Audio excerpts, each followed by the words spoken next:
Welcome to Baha'i Books and Authors, a podcast which introduces to you writers and the works they've penned related to the Baha'i Faith. We'll explore the inspiration, the process, and the stories behind their work. I'm your host, Jan Grammer. This podcast is produced by World Unity Media, which also produces Baha'i audiobooks. His is a name with which we're familiar among those early believers in the West, though we may not have known much about him until now. John David Bosch in the Vanguard of Heroes, Martyrs, and Saints by Angelina Allen is a book that gently unfolds the story of a man who found the Baha'i Faith when he was well into middle age and found a calling. He was quiet, humble, reserved, though staunch in faith and unstoppable in his service to his faith. He was a close and longtime friend, really a brother, of the first American Baha'i. His is a life of spiritual conviction that found expression in efforts toward the building of the Mother Temple of the West, in donating land that became important to many people's lives down the generations, moving to another country to serve, and most profoundly, in his devotion to and connection with Abdu'l-Bahá. He was one of the 6 Western believers in the Holy Land at the time of the Master's passing in 1921. We spoke with the author about that historic, important time, which she wrote about, When the Moon Set Over Haifa, in the first episode of this podcast series. Her book on John Bosch offers more than a biography. It's an exploration of how one early believer's faith was lived through his service, and how dedication can have an impact in lasting ways. Whether you're discovering John Bosch for the first time, or returning to a familiar and admired figure, this story offers both insight and inspiration. We welcome back Angelina Allen. I'm very happy to say hello to you again, Angie. Thank you for having me. Please tell us about John Bosch before he encountered the Baha'i Faith. Who was he? John Bosch was born in St. Gallen, Switzerland in 1855, but immigrated to the United States when he was in his early 20s, lived in Nebraska for about 10 years with his sister, and then came to California in 1901. In 1903, he was the administrator of the wine industry in the Geyserville region. He was on a train back from San Francisco to Cloverdale. He met a woman on the train who was holding a book written about Abdu'l-Bahá, and he asked about the book. The book was called Abbas Effendi.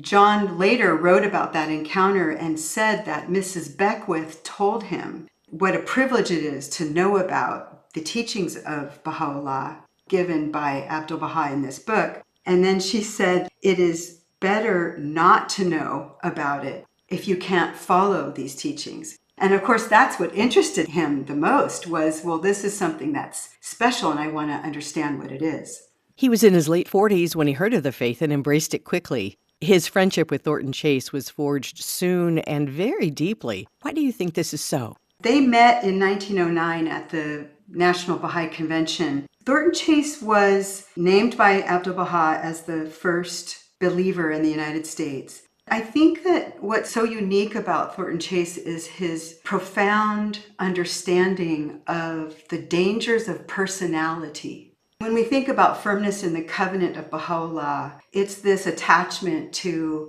our understanding that this is God's universe, not anyone's personal kingdom.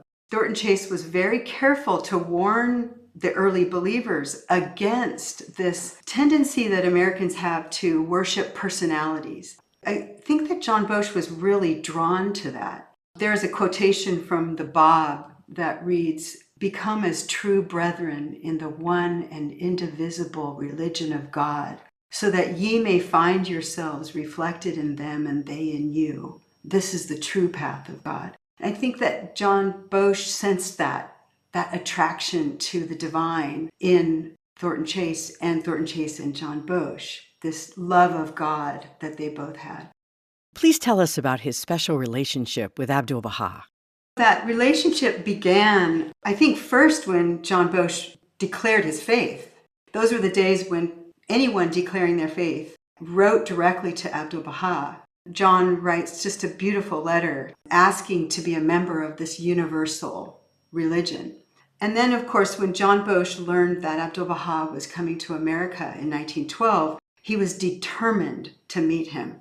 Abdu'l-Bahá had no plans to come to California, so John Bosch went to the East Coast, traveled there, and met Abdu'l-Bahá in New York. That encounter in the book is given directly by John Bosch because John Bosch wrote so many notes about his experiences. So much of the book is firsthand from the words of John Bosch and his experiences. Abdu'l-Bahá loved John Bosch for his transparent sincerity. Were there any interactions that John Bosch had with the master that surprised you?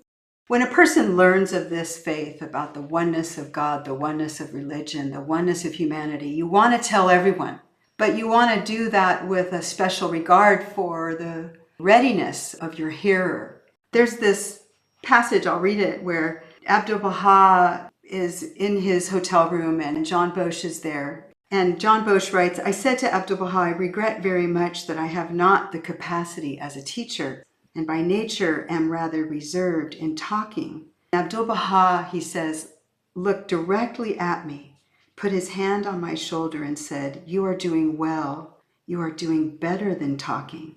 It is not always the elaborate talking that would accomplish results. It is the heart that is powerful. With you, it is not words. Your heart talks." We can't have a conversation about John Bosch without talking about his wife, a devoted and very active Baha'i in her own right, Louise Stafford Bosch. Tell us about their marriage and their life together in service. In the book, I put a timeline that John Bosch wrote himself. The timeline gives a snapshot of how he understood his life development up until the moment he met Louise. It's 5 dates. 1903, I read a book called Abbas Effendi. 1909, in my 6th year, in other words, my 6th year of being a Baha'i, I attended convention. In 1910, in my 7th year, Mr. Chase. 1912, in my 9th year, Abdu'l-Bahá in New York, Washington, Chicago, and San Francisco. 1913, in my 10th year, Louise came to my rescue. In addition to this timeline, we have a record of their correspondence together. They corresponded before they met. In one of the letters, she writes to John Bosch saying she feels that she has already spoken to him and he to her. So I really think that they had this spiritual understanding of each other before they had a physical understanding of one another. And I think it makes their relationship so special. And it makes me think of this letter, this recent letter from the House of Justice that they wrote in 2025 on the family. And even though John and Louise didn't have children, their whole life was family. It was the Baha'i family. And in this letter, the House of Justice says, such a family, and I'm suggesting that John and Louise had such a family, can demonstrate a way of life that can be emulated by all those who seek to counteract the divisive forces that feed discontent, conflict, and self-interest, and to weave the bonds of trust, cooperation, and constructive action upon which a healthy community depends. And John and Louise built that healthy community. They picked up and went pioneering to Tahiti when Louise was 50 and John was 65. Though they were there only 5 months, it was impactful. Can you tell us in what ways? There were people who arose as a response to the Tablets of the Divine Plan, which came out in 1916. John and Louise were one of the first to arise. Of course, the other most famous person to arise in response to the Tablets of the Divine Plan is Martha Root, and then also the Duns who went to Australia. And thinking about what's significant about their 5 months there, I cannot overstress the importance of the work that anyone does in community development and the humility that goes with that work. All of us engaged in the betterment of society are interested in. In 2005, it was the first time we learned this phrase, a humble posture of learning. It's the first time that we became familiar with that phrase of the House of Justice, and it became part of our lexicon. I think a reader reading this chapter on Tahiti would receive very important instruction on what it means to take and assume a humble posture of learning, because they learn about community development They get all the skills that they take with them later when they come back to the United States and continue to serve the community. A number of people, though, in Tahiti became interested in the faith, didn't they? Yes. When I wrote this chapter, I really thought it would read a little bit like a soap opera because the stories are so real, so human, with human failing, with human victory, with all the highs and lows of what it means to strive in this world. And we learn about Rene Gass and Alexander Drolet, their own path toward spirituality and taking on their understanding of these teachings and applying it to their lives, which for every person is a different adventure. The Bosches donated their land later in Northern California for a Baha'i school. It wasn't just a matter of giving their property. They were intimately involved in establishing the Geyserville Baha'i Summer School. How did that unfold? In 1926, the National Spiritual Assembly decided to hold the National Baha'i Convention in San Francisco. The purpose was to expand and integrate the East and the West of the United States. And at that convention, Louis Gregory, who is one of the best known believers in the history of the United States, he is an African American and a hand of the cause of God. He was asked to give a speech at that convention. Louis Gregory said, "Among the different races and groups and classes of people in the world, the ideal of today is cooperation, mutuality, service. If one wants to distinguish himself, let him become distinguished in service to humanity. Let him stand upon this principle of the oneness of God and the oneness of the entire human race. Whoever stands upon this exalted principle will never be shaken by the shifting sands of time. Whoever stands upon this exalted principle, like the lever of Archimedes, will move the world." So this phrase, to move the world, is an understanding that the teachings of Baha'u'llah are the lever to combat all of the forces that are the negative forces in the world. And we can move the world toward unity with these teachings.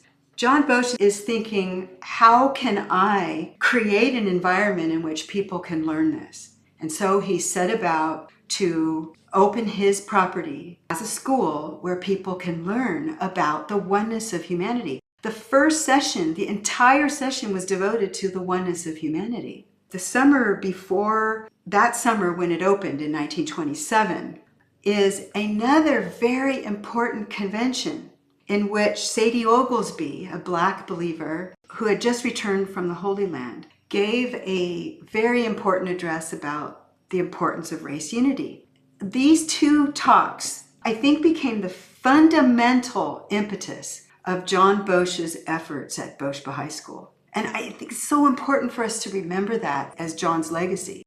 The subtitle of your book is In the Vanguard of Heroes, Martyrs, and Saints. Please elaborate on that. It comes from a quotation which is from a letter written on behalf of The Guardian. I came upon this quotation because I had had a conversation with a former member of the House of Justice, Hooper Dunbar, about my ideas about writing this book. And he said to me, of all the writings of our faith, there are only a few people referred to as saints. Of course, the Holy Family are saintly, Martha Root is saintly. And then he said, there are three other people who are specifically characterized as saints: William Sutherland Maxwell, Roy Wilhelm, and John Bosch. And I thought, oh, well. So then I further researched on that, and there's a wonderful quotation from The Guardian that reads, "There are two kinds of Baha'is, one might say. Those whose religion is Baha'i, and those who live for the faith. Needless to say, if we can belong to the latter category, if we can be in the vanguard of heroes, martyrs, and saints, it is more praiseworthy in the sight of God." John Bosch was friends with many of the early Baha'is, in addition to Thornton Chase. Helen Goodall, instrumental in teaching him the faith. Amelia Collins, Roy Wilhelm, Leroy Iowas, Keith Ransom Keller, and Horace Holly, just to name a few. Let's talk about Amelia Collins. How did they know one another? You know, the people you've named, of course, are the heroes, martyrs, and saints. And I think a person reading this book will learn so much about others. And we learn about John Bosch through his relationship with these other people. Amelia Collins is one of them. And she preferred the name Millie, but would joke about her name, Amelia, with her stationery that said Amelia Earhart. Millie Collins was a member of the National Spiritual Assembly in 1924 and onward. And so she was directly involved in the establishment of the Geyserville Baha'i School as a member of the National Spiritual Assembly. We know that later she was named a Hand of the Cause of God. Even later than that, went on to serve the Guardian in person in the Holy Land. But the thing that's so special about her is that she was a woman of personal wealth, but did not live ostentatiously herself, and had this approach to her wealth that it didn't matter that her name was associated with anything that her wealth contributed to. It was more important that the work got done. But her contributions are tremendous. In fact, the Guardian called her the great benefactress of the faith. She donated to the building of Western Pilgrim House, the superstructure of the Shrine of the Bab, the International Archives building, the embellishments around the Shrine of Baha'u'llah in Baji, the entire purchase of the land of the future temple site on Mount Carmel, endowments for houses of worship in Europe, Australia, and Africa, and she built the meeting hall at Geyserville Baha'i School. So I think she's just as proud of that building as she is of all of her other contributions.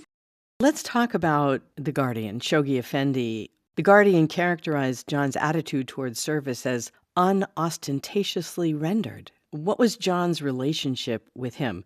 It's so interesting to me to think about Shoghi Effendi as a person who understood both Eastern and Western culture so deeply, and yet he never visited Persia and he never visited the United States. But he understood us, and he understood us from the people he met. So as a child, he met all of those early believers that are mentioned in this book. When they went on pilgrimage, he would have been a child watching and observing them and learning from them. Then when he became the Guardian, this is now in November 1921, he is now Guardian, arrives in the Holy Land and meets John Bosch, and John Bosch meets him for the first time. The Guardian already understood American believers, and he understood the failings of Western culture and saw none of these failings in John Bosch. In fact, there's this letter that was written on behalf of the Guardian and after the passing of John Bosch, and it was written to Louise. It says, "No doubt when the cause spreads more throughout Switzerland, this fatherland of his will grow to be proud of this heroic and noble soul it produced, even though the best days of his life were spent in America." What do you hope readers of your book will carry with them long after they've finished? A biography is a study in looking back at a person's life and at all of the things they achieved. All of us, we know, are born noble, and all of us have the capacity to achieve a degree of nobility. John Bosch had greatness thrust upon him, especially given this privilege of being present during the passing of Abdu'l-Bahá. And then what he did with that greatness was so unostentatiously rendered. It's such an instruction in his deep nobility. John Bosch leaves us with the example of a life inspired and faithfully lived. Thank you so much, Angie, for a delightful and inspiring conversation. Thank you. It's been wonderful. John David Bosch, in the Vanguard of Heroes, Martyrs, and Saints by Angelina Allen, is available on BahaiBookstore.com in the section below where the book is listed. You can also listen to this podcast wherever you get your distribution services. Subscribe or follow Baha'i Books and Authors with your chosen podcast platform.